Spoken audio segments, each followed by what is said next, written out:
Just a few months ago, in the end of winter, I started growing my first garden in this new place. I had gone from plain lawn to lush, food-producing raised beds in less than 6 months. This was still only the start of my dream garden, but I was already reaping the rewards. As fall approaches, the pole beans start to pump out a lot of their pods.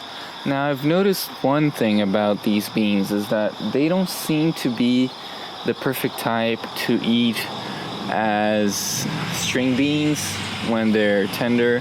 You can pick them when they're very young and they're not going to be as stringy, but their coat is still a little bit tougher than ideally what you would get in a string bean. So my hunch is that this variety is for shelled beans. So that's what I'm going to get now, shelled beans. As soon as their shells start turning yellow, I think it's the perfect time. It's going to be the easiest time to cook them. If you let them dry a little bit longer, then they become harder to cook. And if you pick them a little bit too soon, the shell is not going to come out that easily. So there is a perfect time to pick beans to eat them before they're completely dry. Of course, you can wait them to dry and then save them as dry beans that you can eat throughout the winter. I plan to make a delicious minestrone soup with the produce here. I'll see what else I can get in the garden and prepare this dish, including the beans. Picking beans from the canopies of these protected garden beds can be a bit of an exercise in flexibility at times, but I was happy to be enjoying great harvests from these prolific vines without the threat of groundhogs and deer destroying them overnight. This specific pole bean variety, called Old Homestead, is fast becoming a favorite in my yard. It is an open pollinated heirloom plant that produces well in warmer spaces.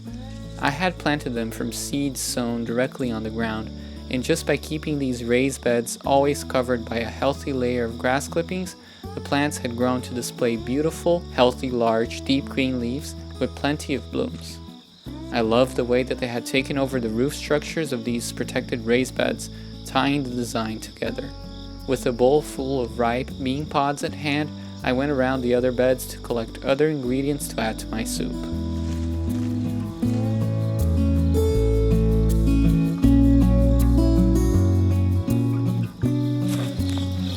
If there is one ingredient that cannot go missing in a minestrone soup, it's tomatoes.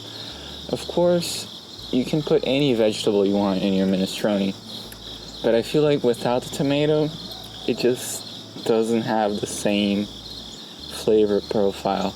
And nothing's better than freshly picked heirloom tomatoes right out of the vine. Using heirloom tomatoes can really punch up the flavor of a dish. I also collected some fresh basil to give the soup aromatic depth. Keeping basil plants well picked ensures that they produce more by keeping flowering at bay. This encourages the plant to produce branches with more leaves.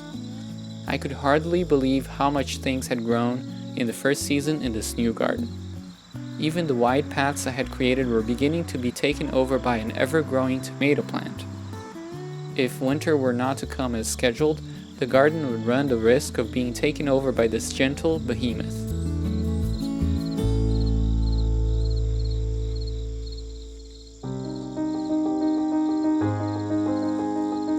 My red Russian kale started to grow big, beautiful leaves once more, as the cool fall weather discouraged new caterpillars from munching on the greens. Handpicking had really worked this year to control the pests. I never had to spray my kale, but this time I was really after a few sprigs of parsley, a key flavor for a minestrone soup. It certainly is a privilege to have fresh vegetables growing right outside the door.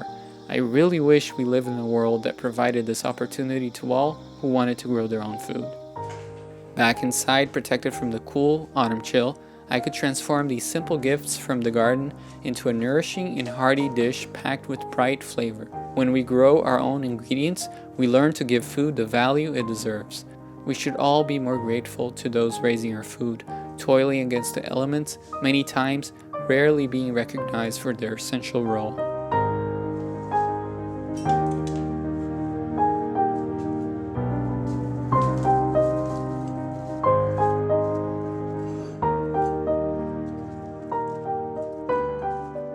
Having grown up in Brazil, I was raised eating beans. We happen to love these healthy legumes that when cooked right are not only nutritious, but very delicious indeed. While store-bought beans are good and nourishing, freshly shelled new beans are something else. If you try them, you will see the difference. Whenever I'm shelling beans, I am inevitably reminded of my grandmother. It's partially because, well, the act of shelling beans is not very common in our modern day. We usually buy beans that are already dried, prepackaged in plastic bags. We never have to deal with this step. Now, this was certainly a common occurrence with my grandmother as she was growing up. In the interior of Minas Gerais, Brazil, they depended on beans. Beans was the food that nourished the peasants there, the Brazilian peasants.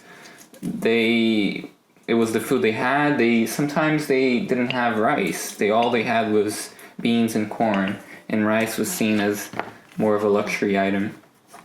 So I remember as a young boy sitting on the back of my grandmother's house in a sort of a porch and shelling beans that had been brought from the countryside, and she would tell us how this was very common for her days.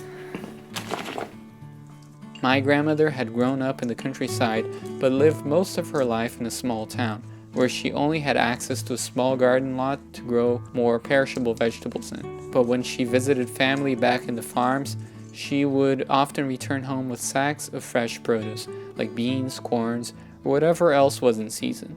By the time I was born, this rarely happened, but the stories persisted until she was no longer there to tell them. Food memories tend to linger for a while.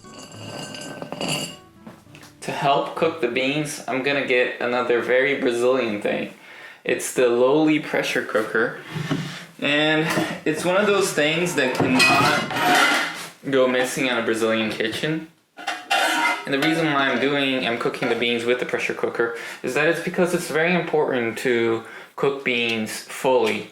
And since I have some beans that are a little bit drier than I would like to, mixed in with the newer ones, I'll need to pressure cook it. Beans have lectins that are generally not going to be very helpful for you if you don't completely cook your beans. Other than that, beans are considered one of the healthiest foods out there. It's been linked to longevity in many population studies. So it's a great food. Obviously, as a Brazilian, it's something that's always been in my diet and always will be. And if you know how to cook it right, it's delicious and it's very nutritious. I dropped the beans into the pan and added a good amount of water. You need at least 2 to 3 times the volume of beans in water.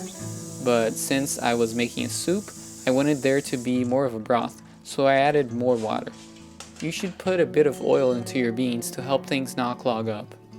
But do not, I repeat, do not add salt at this stage. If you do, your beans may become tough. Salt is only added after they are fully cooked. A few smashed cloves of garlic really add depth of flavor to the beans. Add as many as you like. As they cook under pressure, they become delicious and lose all the pungency of raw garlic, becoming rather sweet instead. I cover the pan and let it gain pressure according to the instructions. If you don't have a pressure cooker, you will have to let your beans soak for several hours and simmer for a lot longer than when using a pressure cooker. I'll be back right after this commercial. As I allowed my freshly picked and shelled beans to cook, I went about preparing the other ingredients for my garden fresh minestrone soup. I chopped a large onion into small pieces. It would give the soup a deep flavor base. Soon enough, the pressure steam valve was going off, so I lowered the heat and allowed the beans to cook for about 20 minutes.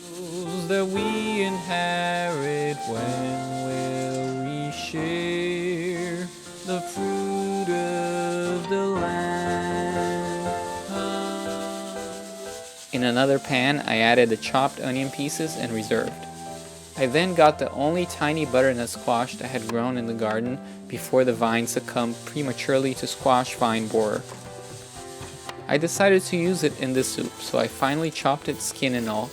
It had a very tender skin because it never got a chance to grow large, so I only scooped out the seeds.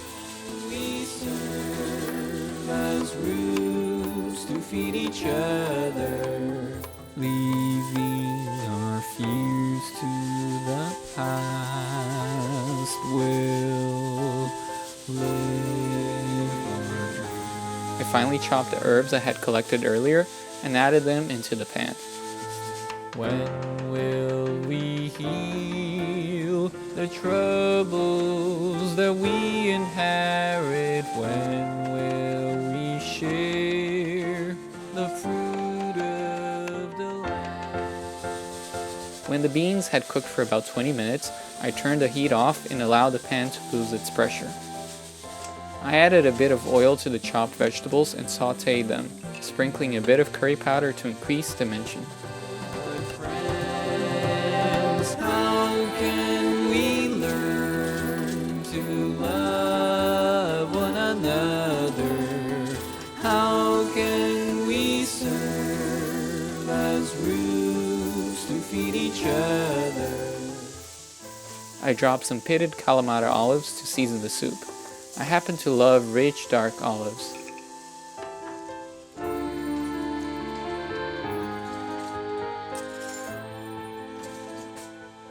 I allowed the steam to escape from the pan before opening the pressure cooker.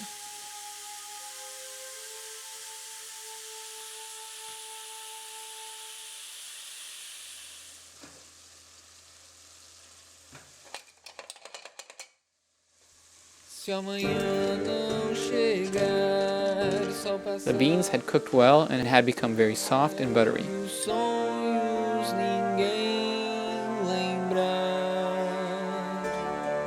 Se a alvorada morrer e o céu escurecer. I poured the beans and broth into the other pan and stirred. This hearty soup was starting to take shape. Lembre desta canção. I dropped some pasta to the boiling liquid and let everything cook up. Adding some diced heirloom tomatoes to punch up the flavor and crucial acidity to the broth. Seu fado desfiar, lutas sobrevirão. The flavors were coming together. I adjusted the salt levels and let everything simmer until the pasta was fully cooked. Canto meu fado novo assim, mudo de escala sem pesar, transformo marcha em valsa sem fim, ecoo o choro ao gargalhar. If tomorrow won't come and the future's undone, your dreams become forgone. To finish the dish, I added the rest of the fresh basil and parsley that was finely chopped into the pan, and then I turned the heat off. Clouds won't shed their tears. Weave then yourself a song. Some pain endures for long, but fate is written slow. When seeds of hope are sown, a web of struggle spun. Keep calm and carry on, Singing this fate is my new song. This hearty garden fresh soup was reason enough to celebrate. My dream garden was starting to materialize. Arches gentle walls, claiming my cheer, whatever cost. Singing this fate is my new song, sliding. Wow. The most surprising ingredient in this is the beans.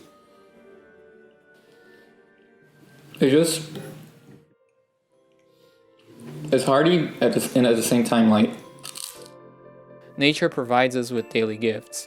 All we need to do is claim them and celebrate as we receive them.